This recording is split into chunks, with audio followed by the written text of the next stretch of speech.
saveur divine.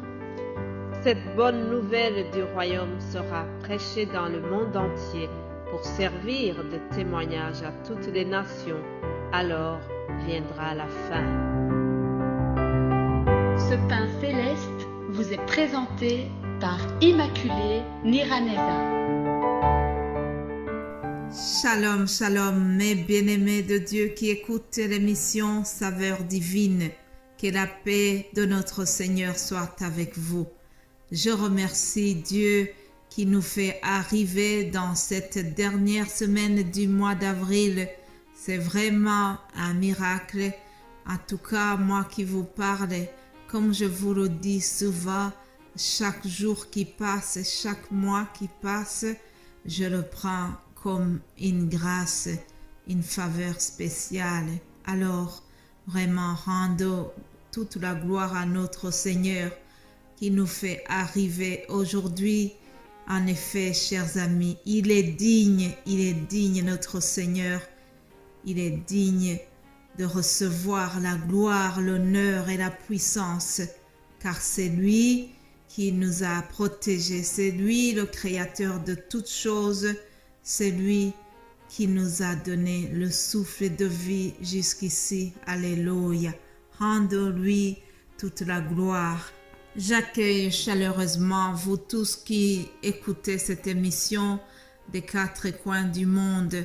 Que Dieu vous bénisse pour l'intérêt et l'attention que vous portez à l'œuvre de Dieu. Alors, comme vous savez, chaque lundi, je donne une introduction et surtout par cette introduction, nous prenons des nouvelles résolutions, nous prenons des décisions, nous nous attendons à de nouvelles bénédictions.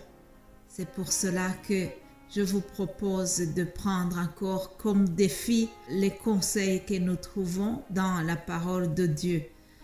Éphésiens chapitre 4, 29. Vraiment, je souhaite que ça soit comme notre défi en commençant la semaine, que ça soit quelque chose que nous souhaitons, que ça soit un fil conducteur qui va nous diriger durant cette semaine. Il y a un conseil que l'apôtre Paul nous donne. Il est écrit, Éphésiens 4, 29.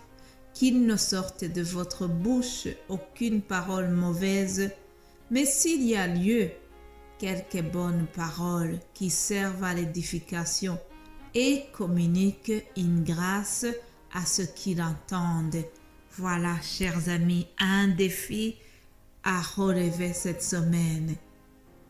Que nous puissions semer des paroles de grâce, des paroles valorisantes, des paroles qui édifient les autres, des paroles qui relèvent les autres, des paroles qui construisent le monde autour de nous au lieu de détruire. Voilà un beau défi à relever, chers amis. Et si nous y arrivons, le Saint-Esprit sera content de nous. Parce que le verset qui suit, il nous dit « N'attristez pas le Saint-Esprit de Dieu, par lequel vous avez été scellés par le jour de la rédemption. » Savez-vous que le Saint-Esprit est une personne? Il a des émotions aussi. Le Saint-Esprit se réjouit quand nous sommes bien comportés. Le Saint-Esprit est attristé lorsque nous n'avons pas obéi au commandement de Dieu. Alors, en commençant cette semaine, prenons la résolution de ne pas attrister le Saint-Esprit. Je le dis à vous et c'est ma détermination aussi. Et puis dans le chapitre 5, il y a une autre résolution à prendre. Il est écrit « Devenez donc les imitateurs de Dieu comme des enfants bien-aimés et marchez dans l'amour, à l'exemple de Christ qui nous a aimés et qui s'est livré lui-même à Dieu pour nous comme une offrande et un sacrifice de bonne odeur. Alléluia. Quel bon conseil! Celui qui marche dans l'amour de Christ, il n'a pas d'esprit de jalousie en lui. Il n'a pas de rancœur dans son cœur. Il n'a pas de zizanie. Celui qui marche dans l'amour de Christ, il cherche le bien de l'autre. Celui qui marche dans l'amour, il souhaite la paix pour les autres.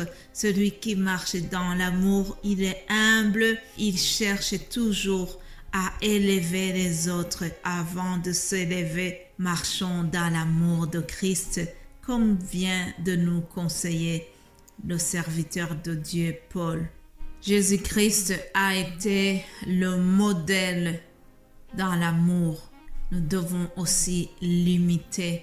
Nous devons imiter notre Seigneur et marcher dans l'amour comme lui, il a fait. D'ailleurs, avant de quitter ses disciples, c'est une recommandation qu'il a donnée. Il leur a demandé de s'aimer les uns les autres. Il a dit « Aimez-vous les uns les autres » et c'est à cela que le monde reconnaîtra que vous êtes mes disciples. Chers amis, cherchons l'amour. Ayons cet amour qui était en Christ. Alléluia. Je rends grâce à Dieu pour ce que nous avons pu partager la semaine dernière. Et je bénis le Seigneur parce que notre frère Vito aussi a rejoint cette équipe Saveur Divine. Et bientôt le Seigneur va aussi lever les autres serviteurs de Dieu. Je le crois de tout mon cœur. Parce que nous devons ranimer la flamme du don de Dieu qui est en nous, chers amis. D'ailleurs, c'est le thème de cette semaine. 2 Timothée chapitre 1 au verset 6. Il est écrit, « C'est pourquoi je t'exhorte à ranimer la flamme du don de Dieu que tu as reçu par l'imposition de mes mains. » Paul exhorte son jeune collègue, son fils dans la foi. Il l'appelle son fils. Oui, c'était le fils spirituel de Paul. Alors il lui dit de ranimer la flamme du don de Dieu qu'il a reçu.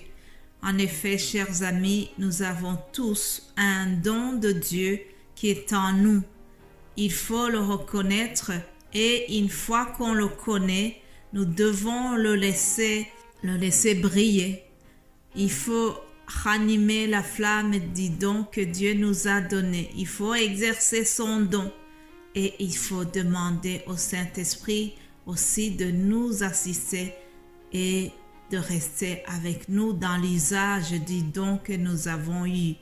Surtout, ne pas laisser s'endormir le don qui est en nous. Priez pour savoir le don de Dieu qui est en vous et ranimer ce don. Utilisez ce don pour le bien de l'Église, pour le bien des enfants de Dieu, pour le bien du peuple de Dieu. En gros, c'est ce thème-là que nous allons suivre et je vous propose de terminer par une courte prière. Père Céleste, je te remercie.